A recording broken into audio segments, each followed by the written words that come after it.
So hello दोस्तों, आप सभी का स्वागत है एक और ब्रांड न्यू वीडियो में। तो आज हम भाई बहुत ज़्यादा मज़ा आने वाले हैं हम सभी को, क्योंकि तुम्हारा भाई ले गया है एक नई रिएक्शन वीडियो। वो भी पता है किसके ऊपर? भाई हॉरर वीडियो के ऊपर। बहुत टाइम हो गया मैंने उस वाले चैनल पर डाला था। हमारा दूसरा चैनल है आर्चरिंग रिएक्शन, तो ये दूसरा चैनल क्योंकि भाई वो वाला चैनल चला नहीं है तो इस वजह से इस चैनल को बनाना पड़ा है।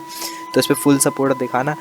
तो आज की वीडियो भाई खूनी मंडी की तरफ से, और ये रियल घटना के ऊपर आधारित है। कच्चा कुछ करके कच्चा वच्चा पता नहीं क्या है, जो भी है वो तो देखने वाला पता चलेगा। और अभी हो रही रात के टाइम पे अब हॉरर मूवी, और भाई अलग ही मज़ा आने वाला है। और घर में सारे सो रहे हैं भाभी यहाँ वीडियो बनाने के लिए।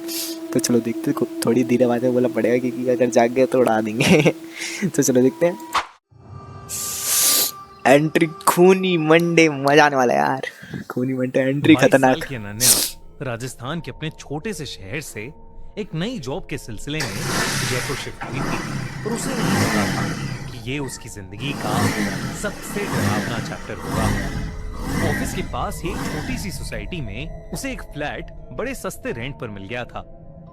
पर उस भाई सस्ते से याद है, कभी भी कोई भी अगर सस्ते में कमरा वमरा मिले ना, सस्ते के पीछे भागो ही मत। क्योंकि सस्ता घर क्यों होता है? क्योंकि भाई जब उसको कोई लेने वाला नहीं होता तब उसका रेट कम हो जाता है। तो भाई हाथ जोड़ के विनती है, कोई भी सस्ता घर तो लो ही नहीं। क्योंकि भाई तूने बहुत सारी स्टोरी में देखा होगा जो सस्ते घर लेने के चक्कर में, शॉर्टकट लेने के चक्कर में ही लोग फंसते हैं।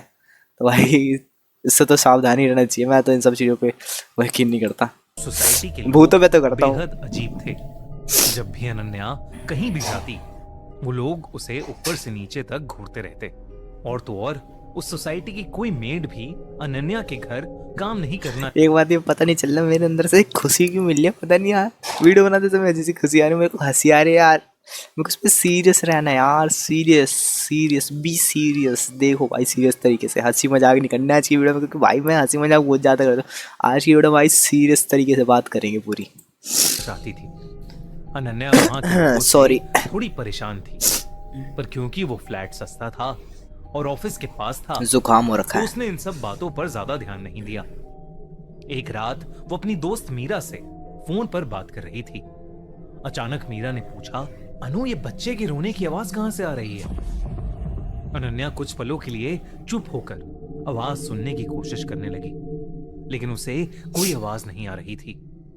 उस समय तो अनन्या ने इस बात पर ज्यादा ध्यान नहीं दिया, लेकिन जैसे जैसे दिन बीते, जो भी अनन्या को रात में कॉल करता, वो उससे यही पूछते कि उसके आसपास कोई बच्चा रो रहा है क्या, क्योंकि उन सबको किसी छोटे बच्चे के बड़ी खतरनाक बैकग्राउंड नॉइस थी। अनन्या को अब ये बात बहुत अजीब लगने लगी थी। फिर एक रात कुछ ऐसा हुआ जिसने अनन्या को बुरी तरह डरा दिया। उस रात अनन्या गहरी नींद में सो रही थी। रात के करीब 1 बज रहे थे, तभी उसे किसी छोटे से बच्चे की जोर जोर से रोने की आवाज आई। भाई वीडियो तो ठीक है, लेकिन जो बैकग्राउंड नॉइस की क्वालिटी और जो बैकग्राउंड नॉइस डाली है ना भाई, अलग ही लेवल पे, अलग ही लेवल पे। जिससे डर लग रहा है बैकग्राउंड नॉइस सुन के। जैसे ही उसने आंखें खोली, वो आवाज बंद हो गई। अनन्या ने चिल्लाकर पूछा, कौन है? कोई जवाब नहीं आया। फिर अचानक से एक धीमी सी हंसी की आवाज आई, जैसे कोई भाई रुकी क्यों है ये? भागना। ऐसी आवाज सुनता तो पहली फुर्सत में भागता। तो वो चौंक उठी। उसने देखा कि कोई बहुत छोटा सा बच्चा उसके कमरे के दरवाजे के पीछे छुपा बैठा है। अनन्या ने जैसे ही उसकी तरफ देखा, वो बाहर भागा। अनन्या उसके पीछे भागी, पर उससे अपने फ्लैट में कोई भी नहीं मिला। और भाई यार ये होता क्या है हॉरर स्टोरी, हॉरर मूवी में?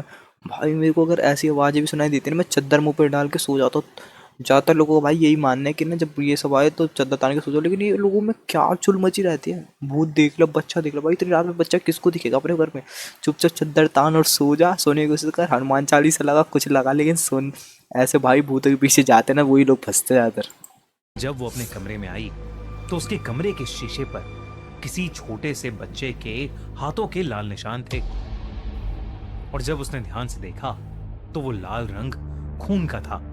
अनन्या बेहद डर गई थी। सुबह होते ही उसने बिल्डिंग के बाकी के लोगों से इस बारे में पूछा। उसे पता चला कि उससे पहले एक बुढ़िया उस घर में रहती थी। उसे कोई भी पसंद नहीं करता था, क्योंकि लोगों के हिसाब से वो काला जादू करती थी। सोसाइटी में उसके आने के बाद से जिस किसी भी घर पर कोई खुशी की खबर होती थी, वो दुख में बदल जाती थी। कोई नई गाड़ी लेता था तो उस गाड़ी का अगले ही दिन एक्सीडेंट हो जाता था। किसी को जॉब में प्रमोशन मिलता तो उसकी तबीयत इतनी खराब हो जाती कि उसे जॉब ही छोड़नी पड़ती थी। और तो और वो बुढ़िया बिना बताए लोगों के घर से उनके छोटे छोटे बच्चे ले जाती थी और उनके साथ अजीबोगरीब बातें करती थी। कई बार तो बच्चे बैकग्राउंड सोते हुए साउंड। मिलते थे, जैसे शायद उसने बच्चों को नींद या बेहोशी की दवा खिलाई हो। सोसाइटी वाले उससे बहुत परेशान हो गए थे। सोसाइटी के सेक्रेटरी ने उससे लड़ाई भी की, लेकिन उस पर कोई असर नहीं हुआ। और एक बार तो किसी ने उसे पास के कब्रिस्तान से, एक कब्र से कोई डेड बॉडी निकालते देखा, जिसे वो बाद में अपने घर ले गई। उसके बाद कुछ दिनों तक उसके घर से बहुत शोर आने लगा, जैसे वो कोई बहुत बड़ी पूजा कर रही हो।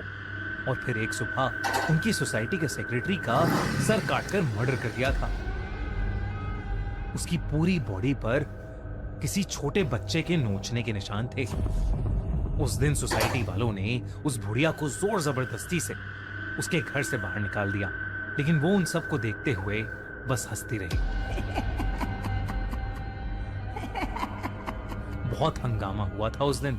जब ओनर ने घर के अंदर जाकर देखा तो घर के अंदर बहुत सारा तंत्र विद्या का सामान और एक छोटे लड़के का कंकाल मिला। लोग कहने लगे कि उस रात उस बुढ़िया ने काले जादू से एक कच्चा कलवा बनवाया था। कच्चा कलवा, और उसी कच्चा कच्चे कलवा। कलवे ने उसे मारा था। मैं कच्चा कलवा इस समझ रहा था। इंसिडेंट के बाद काफी टाइम तक वो घर खाली था और उसके बाद अनन्या वहां रहने आई थी। ये सब सुनने के बाद अनन्या बहुत घबरा गई थी। वो अपने घर आई और कच्चा कलवा के बारे में ऑनलाइन पढ़ने लगी। उसे पता चला कि जब साल भर से छोटे बच्चे की मौत हो जाती है तो उसकी बॉडी जलाई नहीं जाती, बल्कि उसे दफनाया जाता है। कई काला जादू करने वाले लोग उसकी बॉडी को जमीन से निकालकर उसकी बॉडी पर कच्चा कलवा की साधना करते हैं, जिससे वो उस बच्चे की आत्मा को अपने वश में कर लेते हैं और अपना मन चाहा काम करवाते हैं। अनन्या ये सब पढ़कर चौंक गई थी। उसे ये सब बहुत ही खतरनाक लग रहा था। तभी अचानक से घर की लाइट चली गई और घर में अंधेरा हो गया। एकदम से उसे सांस लेने में भाई जब इसको पता चल गया इस घर में क्या क्या हुआ, ये घर में रुकी क्यों, ये तुरंत भाग जाना चाहिए था। अब इसकी गलती है भाई, इसके साथ जो भी हो पहली फुर्सत में निकल जाना चाहिए था, लेकिन इसको दिक्कत होने अब लगी। ये ऐसी गड़बड़े करते तभी ऐसा फंसते लग लोग। रहा था जैसे कोई उसका गला दबा रहा है। पसीने में तरबदर वो किचन में एक गिलास पानी लेने गई तो उसके हाथों से गिलास छूट गया। उसने जब किचन की खिड़की में अपने आप को देखा तो उसके गले पर छोटे छोटे उंगलियों के निशान थे, जैसे किसी बच्चे ने उसका गला घोटने की कोशिश की हो। तभी उसे अपने कमरे से एक बहुत तेज आवाज आई, किसी छोटे से बच्चे के बहुत तेज रोने की आवाज। वो कमरे में गई तो वो आवाज कहीं ऊपर से आ रही थी। अनन्या ने ऊपर देखा तो उसके होश उड़ गए। उसकी कबर्ड के ऊपर से उसे धीरे धीरे दो हाथ बाहर आते दिखे और फिर एक बहुत ही खूंखार सा दिखने वाला बच्चे का चेहरा दिखा। ऐसा लग रहा था कि उस बच्चे का पूरा शरीर सड़ चुका है। उस बच्चे के नुकीले दांत और लंबे काले नाखून थे। अनन्या को समझ आ गया था। भाई तुम मानोगे नहीं, बोलिए देखो रोंगटे खड़े हो रहे पूरे रोंगटे। एक तो इतनी रात ऊपर से वीडियो हॉरर, ये अलग ही सीन। उसी बच्चे की खतरनाक आत्मा है जिसे वो बुढ़िया घर लेकर आई थी। वो अनन्या को देखकर बहुत ही भयानक तरीके से मुस्कुरा रहा था। इससे पहले कि वो कुछ कर पाती, वो बच्चा अनन्या के ऊपर कूद पड़ा। अनन्या ने फौरन घर का दरवाजा खोला और लिफ्ट की तरफ भागी, पर लिफ्ट बंद पड़ी थी। उसने अपनी घर की तरफ देखा तो लिविंग रूम में वही भयानक बच्चा खड़ा था जो धीरे धीरे उसके करीब आ रहा था। अनन्या ने घबराकर अपने पड़ोसी के घर की बेल बजाई, पर कोई बाहर नहीं आया। तभी अनन्या का फिर से दम घुटने लगा। वो किसी तरह भागकर अपनी सोसाइटी के गेट पर पहुंची तो सिक्योरिटी गार्ड उसे इस हालत में देखकर चौकन्ना हो गया। गार्ड को लगा कि शायद कोई बदमाश सोसाइटी में घुस आया है, इसलिए वो अनन्या के फ्लैट की तरफ भागा। इससे पहले कि वो सिक्योरिटी गार्ड को कुछ बोल पाती, वो सिक्योरिटी गार्ड ऊपर जा चुका था। कुछ ही देर में अनन्या को उस गार्ड की चीख सुनाई दी। वो पीछे पलटी तो उसने देखा कि ऊपर से कुछ नीचे गिरा है। वो उसी सिक्योरिटी गार्ड की लाश थी, गले पर वैसे ही निशानों के साथ जैसे अनन्या के गले पर थे। और ऊपर उसकी बालकनी में वही डरावना बच्चा था, पर इस बार उसकी आंखों से खून बह रहा था। पूरी सोसाइटी में हल्ला मच गया। सूरज उगते ही एक पंडित को बुलाया गया। पंडित ने बताया कि काला जादू करने वाली बुढ़िया तो चली गई, लेकिन उस फ्लैट में अभी भी उस छोटे से लड़के की आत्मा कैद है, जिसे उसने कच्चा कलवा बनाया था, और वो एक बहुत ही खतरनाक आत्मा है। अनन्या ने उसी दिन वो फ्लैट छोड़ दिया और कहीं और शिफ्ट हो गई। आज उस फ्लैट को हमेशा हमेशा के लिए बंद कर दिया गया है। अनन्या को फिर कभी वो बच्चा नहीं दिखा, लेकिन आज भी वो किसी छोटे से बच्चे के रोने की आवाज से बेहद डर जाती है। भाई वीडियो कैसे लगी कमेंट में जरूर बताना भाई। आज की वीडियो देख के तो मेरे को बिल्कुल गंदी फट गया। मैं सोच रहा हूँ सोऊंगा कैसे, नींद ही बैठ जाएगी। मेरे को अपने कमरे में अकेले में डर लग रहा है। तो ये हटाओ, मिलता है। About to catch another fight, yeah. The apple bottom make 'em wanna bite, yeah. I just wanna have a good night. Once more!